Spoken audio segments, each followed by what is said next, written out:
Assalamualaikum warahmatullahi wabarakatuh. Perkenalkan, nama saya Lisna Sahidah dari Prodi Sistem Informasi semester 5. Di sini saya akan menjelaskan tentang puji logik. Apa itu puji logik? Puji logik adalah suatu cabang ilmu artificial intelligence, yaitu suatu pengetahuan yang membuat komputer dapat meniru kecerdasan manusia, sehingga diharapkan komputer dapat melakukan hal-hal yang apabila dikerjakan manusia memerlukan kecerdasan. Dengan kata lain, puji logik mempunyai fungsi untuk meniru kecerdasan yang dimiliki manusia untuk melakukan sesuatu dan mengimplementasikannya ke suatu perangkat, misalnya robot, kendaraan, peralatan rumah tangga, dan lain-lain. Konsep puji logik. Puji logik umumnya diterapkan pada masalah-masalah yang mengandung unsur ketidakpastian, ketidaktepatan, noise, dan sebagainya. Puji logik menjembatani bahasa mesin yang presisi dengan bahasa manusia yang menekankan pada makna atau arti. Puji logik dikembangkan berdasarkan cara berpikir manusia. Arsitektur puji logik. Ada 3 proses utama jika ingin mengimplementasikan puji logik pada suatu perangkat, yaitu pujifikasi, evaluasi rule, dan depujifikasi. Yang pertama, pujification merupakan suatu proses untuk mengubah suatu masukan dari bentuk tegas menjadi puji yang biasanya disajikan dalam bentuk himpunan puji dengan suatu fungsi keanggotaannya masing-masing. Yang kedua, evaluasi rule merupakan sebagai acuan untuk menjelaskan hubungan antara variabel-variabel masukan dan keluaran, yang mana variabel yang diproses dan yang dihasilkan berbentuk puji. Untuk menjelaskan hubungan antara masukan dan keluaran, biasanya menggunakan if then. Ketiga, depujification merupakan proses pengubahan variabel berbentuk puji tersebut menjadi data-data pasti yang dapat dikirimkan ke peralatan pengendalian. Machine learning. Apa itu machine learning? Secara definisi, machine learning atau pembelajaran mesin adalah ilmu atau studi yang mempelajari tentang algoritma dan model statistik yang digunakan oleh sistem komputer untuk melakukan task tertentu tanpa instruksi eksplisit. Machine learning bergantung pada pola dan kesimpulan. Untuk mendapatkan pola dan kesimpulan tersebut, algoritma machine learning menghasilkan model matematika yang didasari dari data sampel yang sering disebut dengan training data. Penggunaan AI dalam machine learning. Machine learning adalah subset dari AI, di mana mesin dilatih untuk belajar dari pengalaman masa lalu. Pengalaman masa lalu dikembangkan melalui data yang dikumpulkan, kemudian menggabungkan dengan algoritma seperti Naive-Bayes Support Vector Machine atau SVM untuk memberi hasil. Bagaimana machine learning bekerja? Machine learning melibatkan proses struktural di mana setiap tahap membangun versi mesin yang lebih baik. Untuk penyederhanaan, proses machine learning bisa dibagi menjadi 3, yaitu data input, abstrak data, dan generalisasi.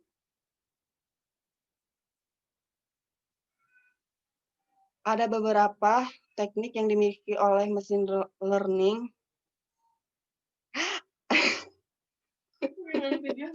Ada beberapa teknik yang dimiliki oleh machine learning, namun secara luas, ML memiliki 2 teknik dasar belajar, yaitu supervised dan unsupervised.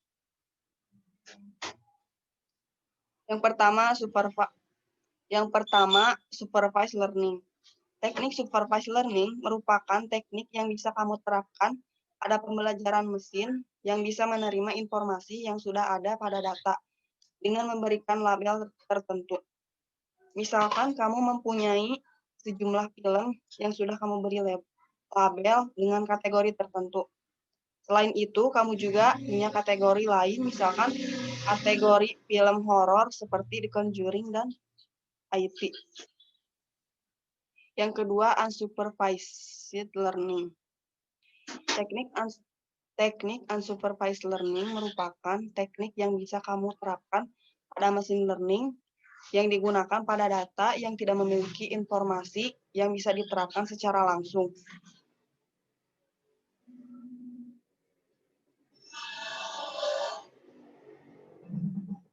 Sedikit berbeda dengan supervised learning, kamu tidak memiliki data apapun yang akan dijadikan acuan sebelumnya. Tentunya kamu akan mengidentifikasi film-film mana saja yang mirip. Dalam hal ini misalkan kamu mengidentifikasi berdasarkan dari genre film.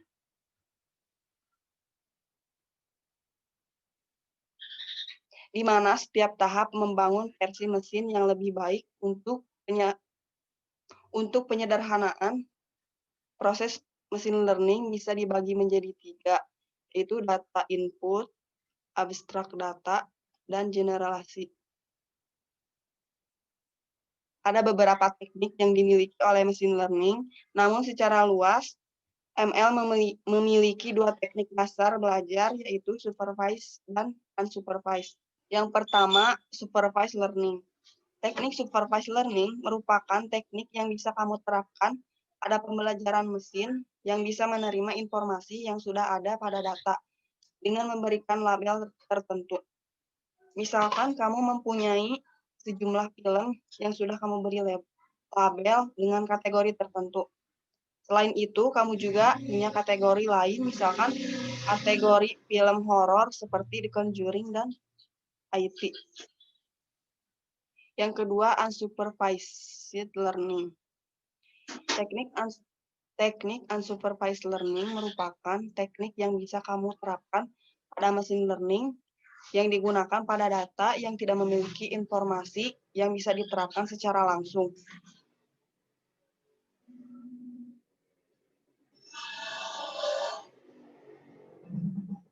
Sedikit berbeda dengan supervised learning, kamu tidak memiliki data apapun yang akan dijadikan acuan sebelumnya.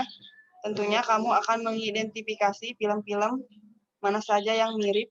Dalam hal ini misalkan kamu mengidentifikasi berdasarkan dari genre film.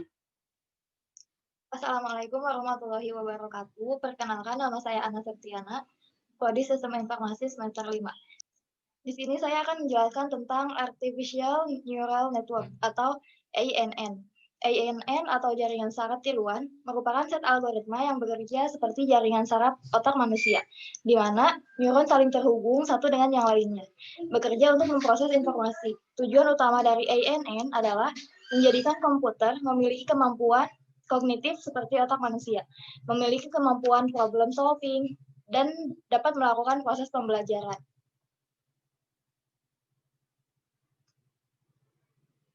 Apa yang sebenarnya dilakukan oleh neural network? Pada gambar 1, ada 3 input masuk ke dalam neuron, yaitu XO, X1, dan X2. Setiap input tersebut dikalikan terlebih dahulu dengan variabel yang disebut sebagai weight, yaitu W0, W1, dan W2. Setelah itu, ketiganya dijumlahkan, sampai model yang dihasilkan ANN mendekati target output yang diinginkan. Setelah itu bisa ditambahkan bias B ke dalam hasil penjumlahan di atas.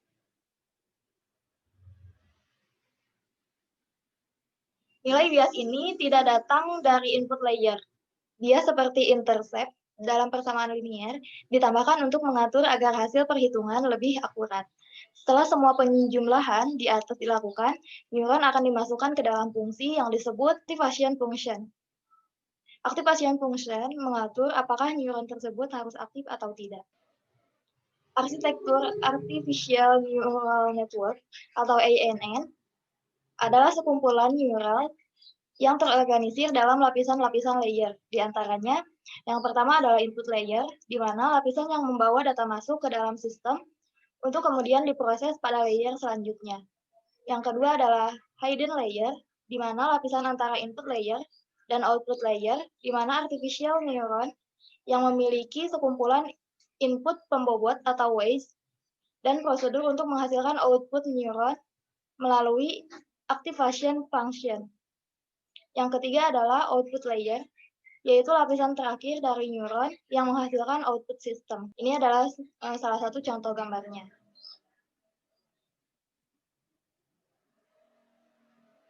Tipe neural network beserta arsitekturnya.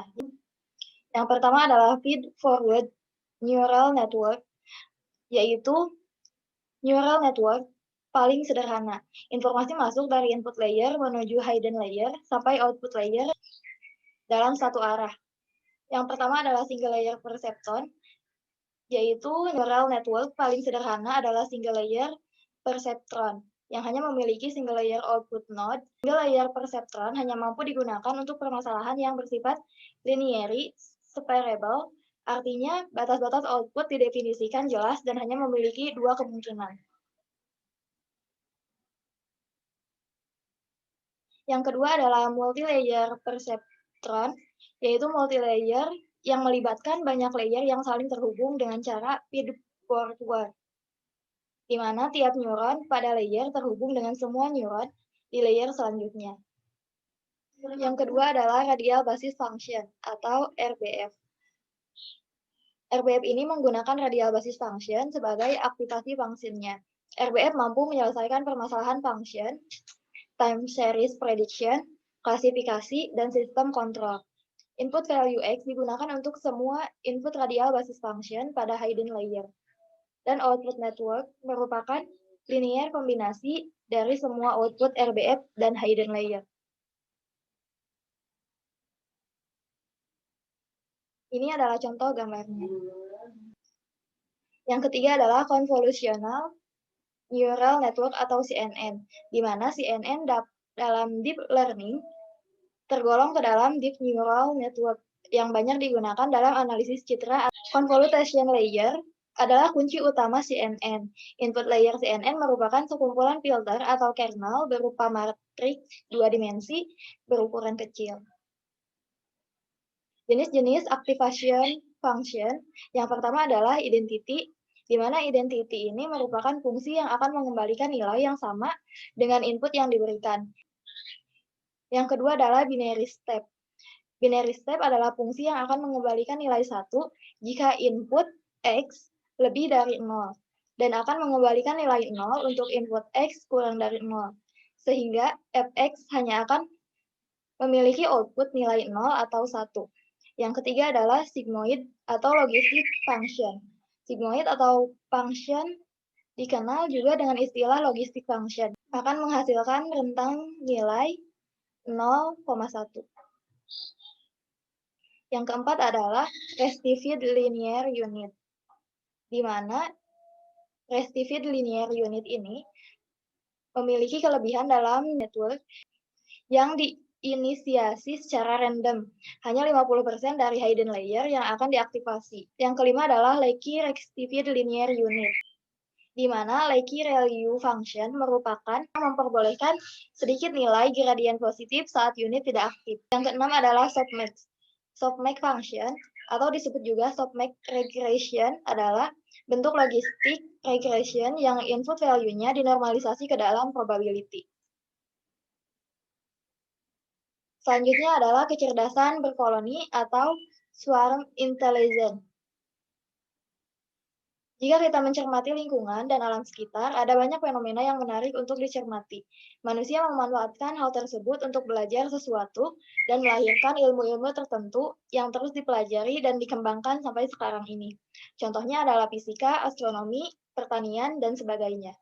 Dari fenomena tersebut, manusia akhirnya mempunyai teori, metode, formula, dalil, dan sebagainya untuk mencoba mendefinisikan sesuatu yang memberi pengertian kepada sesamanya. Di ilmu komputer pun, salah satunya adalah kecerdasan berkoloni dari binatang.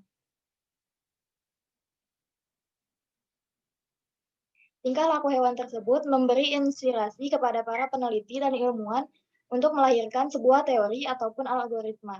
Beberapa algoritma tersebut antara lain adalah ACO atau Ant Colony Optimization, VCO, Vertical Swarm Optimization, TO, Bee Colony Optimization, dan sebagainya.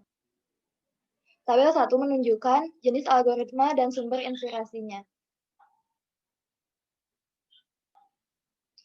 N-colony optimization atau ACO, algoritma ini didasarkan kerjasama yang dilakukan koloni semut dalam mencari makanan. Dalam mencari makanan, semut mengandalkan feromon untuk menemukan rute terpendek dari sarangnya ke sumber makanan. Feromon adalah zat yang diletakkan oleh setiap semut. Sebagai ilustrasi, bisa dilihat pada gambar 1, berikut A menunjukkan kondisi awal koloni semut, B menunjukkan ada 2 jalur menuju A dan E, yakni A, H, dan E, jalur 1, dan A, C, dan E, jalur 2. Karena jalur 2 lebih pendek, maka waktu yang ditempuh semut juga lebih pendek. Dan ia akan cenderung kembali dengan jalur yang sama ketika kembali ke sarangnya. Oke, dengan demikian, feromon di jalur 2 akan semakin besar. Ini membuat semut lain atau koloni akan mengikuti jalur ini, dan diindikasikan sebagai jalur optimal atau jalur terpendek. Selanjutnya akan dijelaskan oleh teman saya. Assalamualaikum warahmatullahi wabarakatuh. Perkenalkan, nama saya Imeraswati. Saya dari Prodi Sistem Informasi semester 5. Saya akan menjelaskan tentang evolutionary computation. Evolutionary algorithm atau AA adalah algoritma yang mengikuti prinsip dasar seleksi alam yang dikenal secara luas. Karena AA merupakan suatu metode komputasi yang bersifat generik dan sangat fleksibel. AA dapat digunakan dalam berbagai aplikasi dan tujuan berbeda.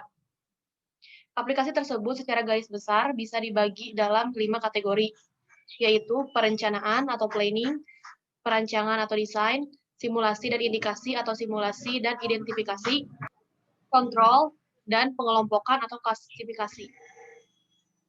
Komponen-komponen algoritma evolusioner antara lain, yang pertama adalah individu.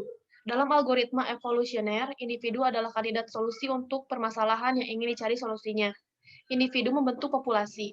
Individual merepresentasikan kemungkinan solusi untuk masalah yang bermasalah, dan biasanya juga disertakan informasi lainnya seperti parameter strategi atau parameter strategi dan kesesuaian individu atau kebugaran individu. Yang kedua adalah fungsi kebugaran.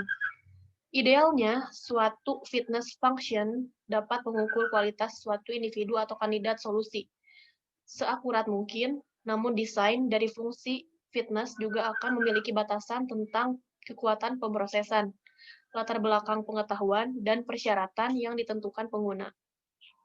Yang ketiga adalah metode seleksi. Metode seleksi yang orisinal atau orang tua, dan uji coba orang yang selamat. Peran pemilihan orang tua dalam EA adalah untuk membedakan antara individu berdasarkan kualitasnya, dengan kata lain memberi kesempatan kepada individu yang lebih baik untuk menjadi orang tua bagi generasi berikutnya. Semakin baik tingkat kesesuaian atau dalam ukuran kualitas suatu individu, semakin tinggi peluang individu tersebut untuk terpilih. Yang keempat adalah operator genetik. Operator genetik menciptakan individu baru dari individu lama atau orang tua, atau tujuan akhirnya adalah membangkitkan solusi kandidat baru. Operator genetik terbagi menjadi 2, yaitu mutasi dan rekombinasi. Rekombinasi disebut juga sebagai kawin silang atau crossover. Setelah operasi crossover, selanjutnya dilakukan operasi mutasi. Mutasi berguna untuk mencegah agar tidak terjebak dalam lokal minimum. Ada beragam cara mutasi untuk tiap jenis representasi berbeda, yaitu flipping, interchanging, dan reversing. Yang kelima adalah populasi. Populasi memiliki peran sebagai representasi dari segala kemungkinan solusi. Populasi merupakan kumpulan individu atau populasi merupakan multiset dari genotype. Genotype adalah sejumlah karakter yang diwariskan yang tetap terkandung dalam seluruh proses populasi. Diperlukan dalam populasi AA bisa memiliki struktur spesial tambahan, yaitu dengan ukuran jarak atau hubungan antar tetangga. Untuk menjaga keragaman populasi, operator mutasi sering diminta menjadi solusi. Yang selanjutnya adalah materi tentang probabilistic reasoning. Probabilistic reasoning adalah metode soft computing juga untuk membuat komputer atau suatu device mengambil keputusan layaknya makhluk hidup.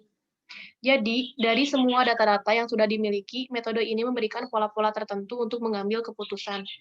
Probabilistic reasoning merupakan bagian dari soft computing. Soft computing merupakan kumpulan dari teknik-teknik perhitungan dalam ilmu komputer, intelijensia semu, machine learning, dan beberapa disiplin ilmu teknik lainnya yang berusaha untuk mempelajari, memodelkan, dan menganalisa fenomena yang sangat rumit. Metode soft computing saat ini menarik perhatian dalam perkembangan metode komputasi dan pemecahan masalah pada saat ini. Karena soft computing menawarkan solusi yang menarik dan mengimplementasikan untuk memecahkan masalah-masalah yang tadinya sulit dipecahkan dengan komputer yang menggunakan metode komputasi konvensional. Kategori-kategori dari probabilistic reasoning. Yang pertama adalah teori chaos. Teori chaos memberi pengertian bahwa suatu aksi sekecil apapun dapat berimplikasi pada suatu akibat yang besar.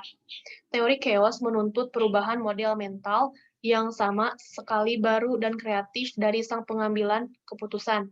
Sistem pintar dan kecerdasan berupaya mengantisipasi aspek ketidakpastian dan ketidakteraturan tersebut dengan mengadopsi logika berpikir manusia ke dalam mesin komputer. Dengan sistem pintar, suatu perangkat komputer dapat menganalisis suatu sistem permasalahan dan melakukan pengambilan keputusan. Yang kedua adalah belief networks. Belief networks atau BN adalah penalaran kausal, di mana BN telah banyak digunakan dalam berbagai aplikasi. BN sekarang ini menjadi andalan dalam bidang penelitian flu burung yang dikenal sebagai penalaran pasti. BN sendiri didasarkan pada hukum-hukum probabilitas. Dan yang terakhir adalah genetic algorithm atau GA. GA diperkenalkan oleh John Holland pada pertengahan tahun 70-an. GA adalah metode komputasi yang meniru proses evolusi dan seleksi alam. Metode ini sering dimanfaatkan untuk mencari nilai optimal suatu fungsi atau permasalahan.